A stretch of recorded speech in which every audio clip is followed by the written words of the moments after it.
नमस्कार दोस्तों, कैसे हैं आप लोग। खंड शिक्षा अधिकारी की वैकेंसी कब आएगी, ये सबसे बड़ा प्रश्न है जिनको तैयारी करना है, या जो लोग बीएड हैं, जो खंड शिक्षा अधिकारी बनने का सपना संजोए बैठे हैं।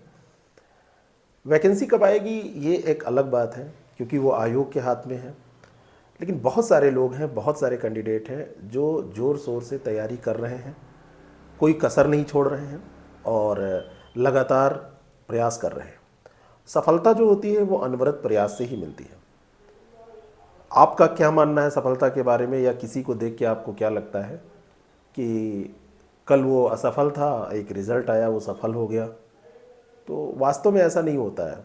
उसकी उसके साथ रहने वाले, उसके परिवार वाले जितने भी लोग हैं, जितने सदस्य हैं, उन सबका वो वर्षों का एकत्रीकरण होता है, उनकी त्याग का, उनकी तपस्या का, या आप कह सकते हैं उनकी मेहनत का, सही ट्रैक पर जो उन्होंने वर्क किया, उसमें जो भी गाइड करने वाले लोग हैं, जो साथ देने वाले लोग हैं, सबका। अब जो लोग लगातार प्रयास कर रहे हैं, लगातार कोशिशें जारी रखे हुए हैं, जाहिर सी बात है कि उनकी तैयारी ज़्यादा अच्छी हो जाएगी। कुछ लोग ऐसे हैं कि जो वैकेंसी आएगी तब तैयारी अपनी शुरू करेंगे। अब ऐसे लोगों को मैं इस रूप में अच्छा मान सकता हूँ कि उनके पास दूसरा एग्ज़ाम है, दूसरे एग्ज़ाम पे फोकस कर रहे हैं, और वो हो सकता है कि कोई छोटा एग्ज़ाम हो, या हो सकता है कि वो खंड शिक्षा अधिकारी एग्ज़ाम से बड़ा एग्ज़ाम हो। तो उस रूप में तो वो बढ़िया है और वो स्मार्टली इसको कर रहे हैं, और जब वो वैकेंसी आएगी तब उसकी भी तैयारी कर लेंगे, जो भी 2-4 महीने का समय मिलेगा। लेकिन होता यह है कि आज कंपटीशन बहुत ज़्यादा है। कंपटीशन ज़्यादा है तो आप अच्छी तैयारी के बावजूद भी हर वक्त ये दावा नहीं कर सकते, हर एग्ज़ाम में एक दावा नहीं कर सकते कि आप हर हाल में प्रारंभिक परीक्षा या मुख्य परीक्षा पास ही कर जाएंगे। 2 स्तरीय एग्ज़ाम है, 2 परीक्षाएं होनी हैं, एक प्रारंभिक परीक्षा प्रिलिमिनरी एग्जामिनेशन, दूसरा मुख्य परीक्षा मेंस एग्जामिनेशन, और मेंस के बाद इंटरव्यू, साक्षात्कार इसमें है नहीं, तो आप उसी से सेलेक्ट हो जाते हैं। लेकिन प्रीलिम्स जब तक आपका पास नहीं होता है, आप मेंस नहीं दे सकते। तैयारी भी जब आप करते हैं तो प्रीलिम्स और मेंस की कोई अलग अलग तैयारी नहीं होती है, चाहे वो आप यूपीएससी की तैयारी करें, पीएससी की किसी भी स्टेट एग्ज़ाम की, जो एसटीएम बनने के लिए आप कोशिशें करते हैं, पब्लिक सर्विस कमीशन जो एग्ज़ाम कंडक्ट कराता है जिसमें ऑप्शनल पूछा जाता है, जीएस पूछा जाता है, तो कहीं भी प्रीलिम्स मेंस की तैयारी कोई ऐसे अलग अलग नहीं होती नहीं है, लेकिन पैटर्न अलग होता है। और कई बार लोग सोचते हैं कि प्रीलिम्स पहले पास कर लें फिर मेंस की तैयारी करेंगे। मेंस में अगर आपको लिखना आता है तो आप बाद में भी प्रैक्टिस कर सकते हैं, 3-4 महीने में कर सकते हैं। लेकिन अगर आप नए हैं, देखिए ये जितनी बातें हैं पुराने लोगों को सब पता है, इससे भी बढ़िया वो ज्ञान की बातें कर देंगे। उनसे आप कुछ पूछेंगे तो इससे बढ़िया भी एक्सप्लेन कर देंगे।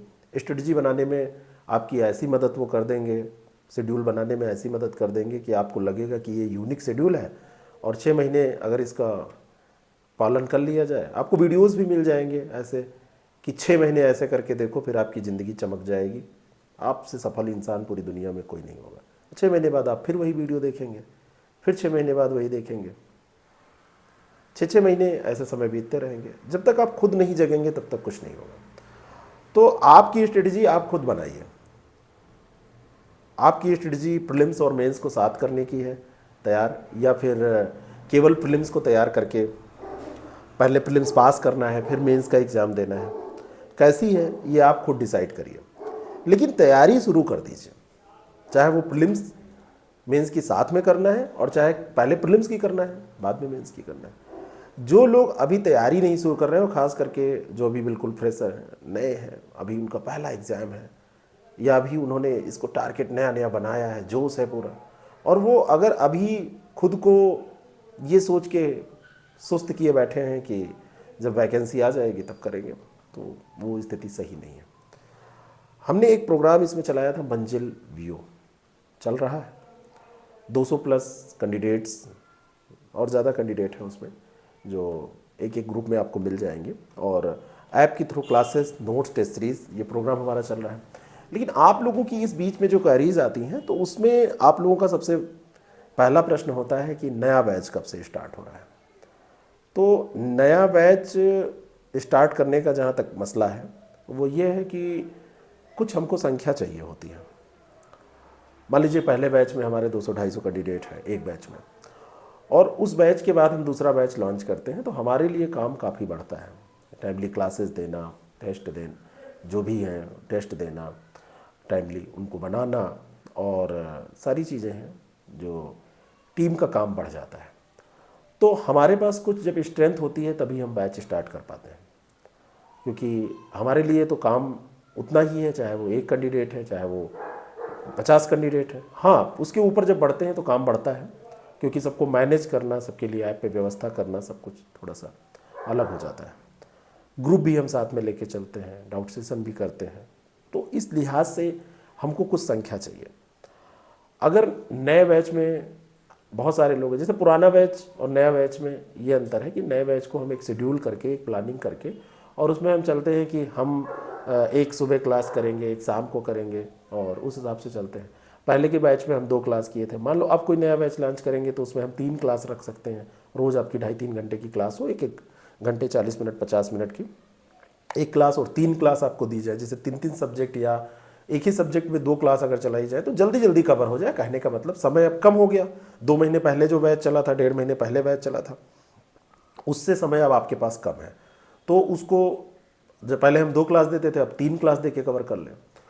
तो नया बैच अगर आप चाह रहे हैं तो ये हम चाह रहे हैं कि कम से कम 50-60 संख्या हो जाए तो हम उसको स्टार्ट करें, और अगर ये 50-60 संख्या पूरी हो जाती है तो उसका अनाउंसमेंट कर दें कि हफ्ते 2 हफ्ते में इसको हम शुरू करेंगे। उसके पहले एडमिशन का प्रोसेस हो जाए। और हमारे साथ 2-3 समस्याएं भी हैं, और समस्या ये है कि हम क्वालिटी के साथ समझौता नहीं करते, हम कोई लापरवाही के साथ बैच को रन नहीं करते। हम जितना कमिटमेंट आपसे करते हैं उससे ज़्यादा देने की कोशिश करते हैं। तो जब तक वो स्ट्रेंथ नहीं हो जाती है तब तक हम उसको नहीं स्टार्ट कर सकते हैं। तो अगर आप लोग चाह रहे हैं, जितने भी लोग चाह रहे हैं कि नया बैच एक लॉन्च हो, सीरियस कैंडिडेट हो, महज वो इंक्वायरी ना करें, वो वास्तव में चाह रहे हैं कि उनको ज्वाइन करना है, तो वो लोग मैसेज करें और उसमें लिखें मंजिल 2 या मंजिल न्यू, मंजिल BO 2 लिख के भेज दें, ज़्यादा सही रहेगा, क्योंकि एक बैच चल रहा है तो ये दूसरा हो जाएगा।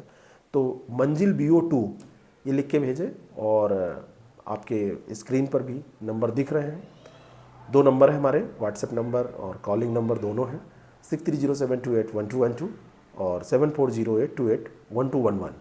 ये 2 नंबर हैं, इस पर आपको जानकारी मिल जाएगी। आप कॉल भी कर सकते हैं, व्हाट्सएप कर सकते हैं, और उसके बाद में अगर ये स्ट्रेंथ हो गई तो हम विदिन 2 वीक, 1 वीक नहीं, अभी ये आज पहला सप्ताह चल रहा है इस महीने का, तो इसके तीसरे सप्ताह में दीपावली के आसपास या जस्ट उसके बाद हम एक बैच शुरू करेंगे।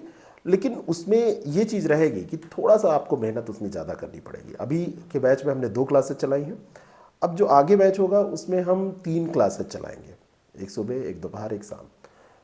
सारी क्लासेस आपको टाइमली आप नहीं देख पाते हैं तब भी अवेलेबल रहेंगी, आप देख सकते हैं उसको, क्योंकि वो ऐप पर अवेल कराई जाती हैं, तो आसानी से आप उसको जब चाहें अपने हिसाब से देख सकते हैं। ये एक विशेषता है हमारे कोर्स की। और जब तक आपका एग्ज़ाम नहीं हो जाता तब तक कोर्स वैलिड रहता है। टेस्ट पहले सेगमेंट वाइज, टॉपिक वाइज हम लेते हैं, बाद में सिलेबस का जब हिस्सा पूरा हो जाता है, कुछ करेंट अफेयर को हम साथ में लेके चलते हैं, तो हम मिसलेनियस टेस्ट लेना शुरू करते हैं। तो इस लिहाज से ये आपके लिए अपने अनुसार पढ़ाई करने का बहुत अच्छा एक ज़रिया होता है। क्वालिटी कंटेंट होता है, क्वालिटी क्लासेस होती हैं, और क्वालिटी ओरिएंटेड कंटेंट और क्लासेस के बाद में जब आप प्रैक्टिस कर लेते हैं, आपको इधर उधर भटकना नहीं पड़ता है, तो आप अच्छी परफॉर्मेंस करते ही हैं। तो अगर आप चाह रहे हैं, जैसे बहुत सारे लोग हैं, क्योंकि सारे लोग मैसेज पे या फ़ोन करके पूछते हैं, तो उनको जानकारी कैसे दी जाए, तो हमारे पास जो प्लेटफॉर्म है उस पर ही हमको जानकारी देना होता है। तो आप लोग मैसेज करें BO मंजिल 2 या मंजिल BO 2, और 2 नंबर जो मैंने आपको बताया स्क्रीन पे भी आपको दिख रहे हैं, उन नंबरों पे आप व्हाट्सएप कर दीजिए इसको, या कॉल कर लीजिए, आपको जानकारी दे दी जाएगी। जो भी इसका एक सामान्य सा शुल्क रखा गया है, फीस रखी गई है, तो वो बहुत कम फीस ही होती है, क्योंकि जितनी चीज़ें हम दे रहे हैं, टेस्ट सीरीज तक इसमें है, डाउट सेशन है, क्लासेस हैं, नोट्स हैं, और इनकी एक विशेषता भी है, ये भी आपको मैं बताना चाहता हूँ। ये विशेषता ये है कि जैसे आपको मार्केट में मटेरियल बहुत सारा मिलेगा, बुक्स में आपको मिलेगा, लेकिन आपको एग्ज़ाम के लिए क्या पढ़ना है, और उसमें जैसे जितना हम लोग अच्छे से व्यवस्थित कर लें तब आप 60-70% कैसे कट ऑफ ला पाएँ। क्लासेस कुछ जैसे मान लीजिए कुछ सब्जेक्ट्स में तो मैं दावा करता हूँ कि आप अप टू यूपीएससी चले जाइए। खास करके मैं जो सब्जेक्ट आपको डील करूँगा, मैं पढ़ाऊँगा, अभी ज्योग्राफी चल रही है, इन्वायरमेंट चल रही है, तो उसमें प्रीलिम्स टू मेंस जो भी आप चाहेंगे, कहीं पर भी कुछ प्रश्न आपसे पूछा जा रहा है तो आप उसको कवर कर सकते हैं आसानी से।